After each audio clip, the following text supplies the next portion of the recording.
기후위기에 대응해서 가장 중요한 역할을 해야 되는 업무를 보시는 분이 국토교통부 장관이라는 생각을 해요. 그런 사명감 가지고 계시죠? 네. 이 에너지 관리 시스템 여기에 대해서 한번 간단하게 말씀 좀 부탁드리겠습니다. 저희들이 현장에서 또 수용해서 어떤 부분을 더 보강을 해야 될지 저희들이 좀 더 분발해서 들여다보도록 하겠습니다. 네, 장관님 이제 뻔한 대답보다는 좀 더 현실적인 대답이 필요할 때이잖아요. 제가 지금 거기 데이터를 갖고 있지는 않습니다.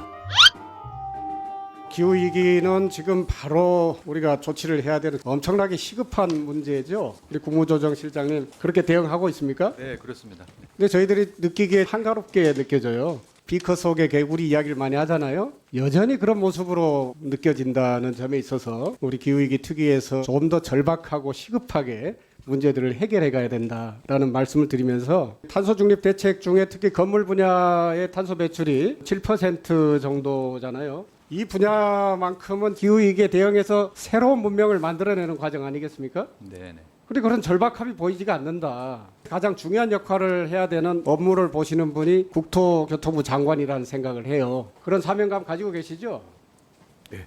여의도를 보면은 밤마다 건물의 불빛이 휘황찬란합니다. 저 에너지를 어떻게 사용하고 있을까 참 걱정이 많고요. 에너지 해외 의존도가 97%라고 하죠. 근데 전체 에너지의 약 30%를 건물에서 소비한다 이렇게 표현을 하는데 이 효율적인 관리가 국가 예산의 효율성 또 저탄소 녹색 성장에 굉장히 크게 작용할 거라고 생각을 합니다. 물론 동의하실 거고요. 2017년에 제로에너지 건축 인증 제도를 도입했죠. 이 국토교통 2050 탄소 중립 로드맵에 따라서 이제 현재 의무화의 정도를 이렇게 밟아가고 있는데 지금 잘 되고 있다고 평가하십니까?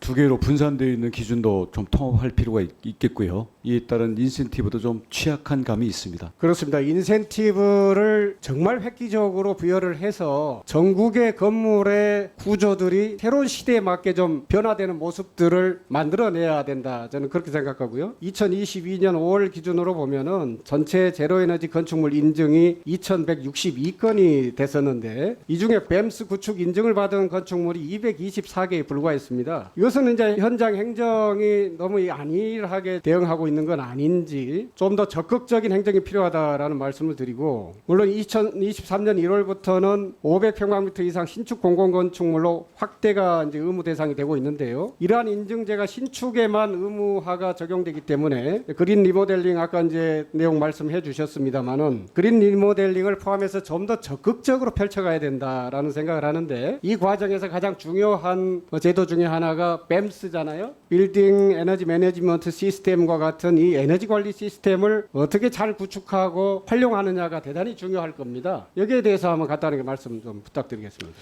기본적으로 많은 말씀을 지적하고 계시기 때문에 저희들이 현장에서 또 수용해서 실제로 이 건물에 반영하는 이런 부분들에 대해서 어떤 부분을 더 보강을 해야 될지 저희들이 좀 더 분발해서 들여다보도록 하겠습니다. 네, 장관님 이제 뻔한 대답보다는 좀 더 현실적인 대답이 필요할 때이잖아요. 이 시스템이 제대로 활성화되고 있는지 현장 수요 조사나 행정 지원이 적절했다고 보십니까? 구체적으로 지적을 해주시면 저희들이 수용을 하겠습니다. 그 부분에 대해서 전수조사 내용이 있으면은 좀 보고를 해주시기 바라고요. 실제 이제 뱀스 사업을 하고 있는 사업자의 말을 들어보면은 예컨대 이제 교육청이 관리하고 있는 학교 건물들이 엄청나게 많지 않습니까? 여기에 이제 에너지가 대단히 중요할 텐데 이러한 사업을 제안을 해도 예산이 없어서 못한다는 말만 돌아간다 이거죠. 실제 예산이 없어서 못하고 있는 공공건물 뱀스 사업이 어느 정도 되는지 파악을 하고 계셔야 되겠죠? 제가 지금 거기 데이터를 갖고 있지는 않습니다. 지금 절박하게 이거 고쳐가야 되는 건물 에너지 사업을 돈이 없어서 못한다고 하는 현장의 목소리가 나온다면 되겠습니까? 적극적으로 대응하셔야죠. 네, 그렇게 하겠습니다. 겨우 5년 정도면은 1.5도씨가 높아진다고 하는 절박한 상황이 있는데 한가하게 예산 이야기하고 있으면 안 된다. 그런 말씀 드리고요.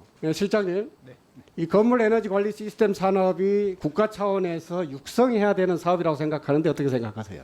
네, 필요하다고 생각합니다. 우리 과기부 장관께서 아까 인공지능과 관련해서 이러한 것들을 적절하게 활용할 수 있다 그런 말씀하셨죠? 예, 건물 관련해서는 이제 저희 부에서 이렇게 많이 검토한 것은 아닌데요. 의원님 말씀하신 부분 잘 살펴서 저는 어떻게 우리 국가가 가지고 있는 모든 신기술을 적극적으로 투입해야 된다고 생각해요. 그거 동의합니다. 예. 특히 건물 태양광 관련해 가지고는 6.2 태양광 차세대 태양광 패널을 적극적으로 활용해야 되겠죠. 뭐 유기 태양광이 실질적으로 내구성이 아주 좋다면 그리고 또 효율도 좋다면 얼마든지 할 수 있는 부분이 아닌가 그렇게 지금의 이제 생각합니다. R&D가 성공적으로 이루어지고 있기 때문에 이러한 기술들을 적극적으로 활용해 가는 것이 현장에서의 필요한 내용 아니겠습니까? 아니, 그렇습니다. 예. 예컨대 산단 태양광 사업을 하는데 산단 아리백 사업을 하는 데 있어서 산단의 지붕형 태양광 있지 않습니까? 이런 것들을 기존의 실리콘 패널을 사용할 것이냐 아니면 차세대 태양전지를 사용할 것인가는 대단히 중요한 선택의 문제라고 생각해요. 네네. 그런 부분들을 실장님께서 적극적으로 파악하셔서 현장에서 새로운 기술들이 적극적으로 활용되도록 도와야.